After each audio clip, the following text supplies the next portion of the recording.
Hello guys! Hello Libra! Welcome dito sa aking channel, Kapalaran 888. Welcome! Alamin natin kung anong messages, vibration, gabay energy para sa lahat ng Libra. This is general reading, so pwede kang makaresonate Libra. Okay, please connect your intuition sa lahat ng baraha na lumalabas dito sa reading ko. Okay Libra. First card mo dito is marriage, and second card is spend time with flowers, flower power. Okay. So, maybe this is for babae na Libra. So, sinasabi ng baraha sa'yo dito na may Libra na magse-celebrate ng wedding anniversaries, or maybe there's a Libra na planning to get married, or maybe kaya nga meron ditong flower power kasi pwedeng naghahanda ka para sa kasal, or naghahanda ka sa kasal ng kakilala mo, ng kapamilya. So, naghahanap ka ng flower store, or kano pa man, flower boutique, or kano pa man. So, there's a wedding anniversaries, wedding talaga, invitation, or kano pa man siya. Please comment down below if you resonated.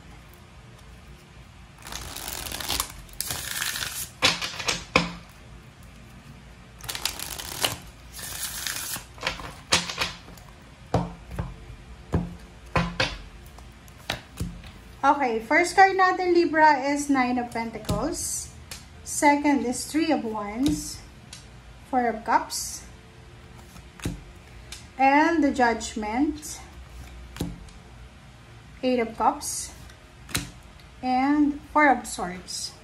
So, kung makikita mo dito, sa ilalim mo ay Temperance. Kinakailangan mo daw ng pasensya. Okay?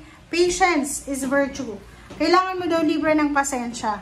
Nakikita ko sir dito na you're waiting for financial lump sum of money, you're waiting for the fulfillment or achievements of your wishes. Siguro marami kang pangarap sa buhay, marami kang hinihintay, maybe this is money or kano pa man.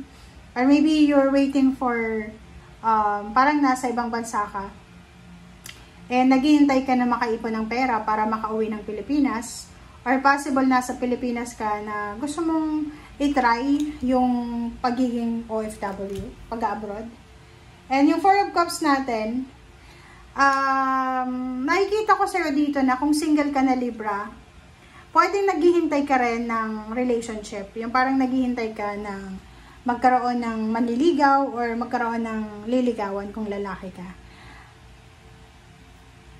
And nakikita ko sa'yo dito na 8 of Cups, letting go, and recuperation. Meron kang relationship, meron kang plano, meron kang attachment na posibleng i-let go mo siya. It's because of maybe toxic na. It's because na hindi mo na kaya. Like may mga obligations ka siguro. For example, medyo may edad ka na Libra, so kailangan mo nang magpahinga. Or kailangan mo na alagaan yung sarili mo, yung pamilya mo, yung apo mo, and kailangan mo nang tumigil sa pagtatrabaho. Or maybe yung iba sa inyo dyan, kailangan yung pag-isipan. Pag-isipan nyo ng mabuti kung ano yung mga plano na yan, yun na yan. Especially yung iba na gusto mo mag-travel for work or for business or for leisure, for vacation. Ingat-ingat kayo sa mga pinaplano nyo. Okay?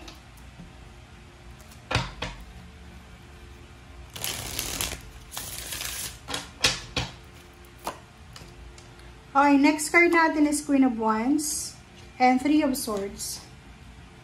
Queen of Swords. Okay, so dito, sinasabi ng baraha sa'yo na may mga Libra, mangilan-ngilan na Libra, na posibleng kayo ay naghihintay ng promotion, salary increase, victory and success, travel, or yung iba sa inyo naghihintay na matapos na yung trabaho, yung parang sawang-sawa ka na sa pagtatrabaho sa ibang bansa, sawang-sawa ka na sa pabalik-balik ka from Philippines to the other country para magtrabaho. So, nakikita ko sa'yo dito na you're waiting. So, kailangan maging patient sa paghihintay. Okay? Comment down below if you're resonating. 3 of Cups. So, doon naman sa ibang Libra, posibleng kayo ay magkakaroon ng selebrasyon. There's a celebration coming And yung celebration na to is, yun na nga, is either kasal, may kakasal, may imbitado sa kasal, or posibleng magsa-celebrate ng wedding anniversaries or any family occasion. High Priestess, 7 of Cups. High Priestess, 7 of Cups. So, nakikita ko sa'yo dito na isang balita ang posibleng matatanggap mo, Libra. There's a news, there's a communication na parang like maraming sinikreto sa'yo. Like, halimbawa, sa pamilya, marami kang kapamilya na marami silang lihim sa pamilya na hindi sinasabi sa'yo. And out of the blue, malalaman mo siya. Because, like for example, may mga GC. May mga GC yung mga kamag-anak mo. Kaibigan, katrabaho.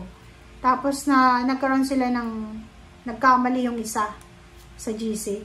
Na-send sa'yo yung, halimbawa, may tinatanong ka lang, tapos na-send sa'yo yung information. So, pwedeng revelation. Revelation of hidden truth. Parang ganun. Okay, King of Pentacles. O yun, parang revelation siya na may kapamilya ka na biglang yaman.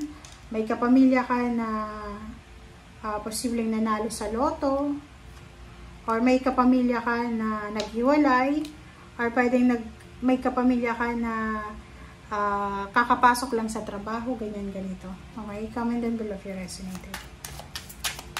Kumuha pa tayo ng isang baraha, tapos tingnan natin. O, 6 of Pentacles. Ay, kita ko sir dito na yung karelasyon mo, is either relationship mo to, or maybe anak mo, kapatid, kaibigan, may good news siya na posibleng dadalhin sa'yo. Ang good news na to ay posibleng makakatulong to sa'yo para magkaroon ka ng bagong trabaho. Or halimbawa, ganito yung scenario dito. Pwedeng magulang ka, yung anak mo unemployed, and yung kaibigan mo, yung kakilala mo, posibleng tutulungan ka niya para makapasok yung anak mo o yung kapamilya mo na to sa trabaho. Okay? So, there's a balance, there's a financial balance here na papasok sa buhay mo para matulungan ka na mabalanse yung salapi. And at the same time, connected siya dito, 6 of Pentacles, Ace of Pentacles, papunta doon, di ba? 9 of Pentacles. So, sinasabi ng barahan na maybe this is your long-awaited dreams, wishes, or kano pa man, na pinapangarap mo lang siya dati and ngayon nandito na. Okay? So, may direction dito. Parang mayroong guide na pinapakita sa yung universe na eto Libra ang kailangan mong sundin. Okay? So, I hope na nakaresonate ka. Thank you for watching. Bye!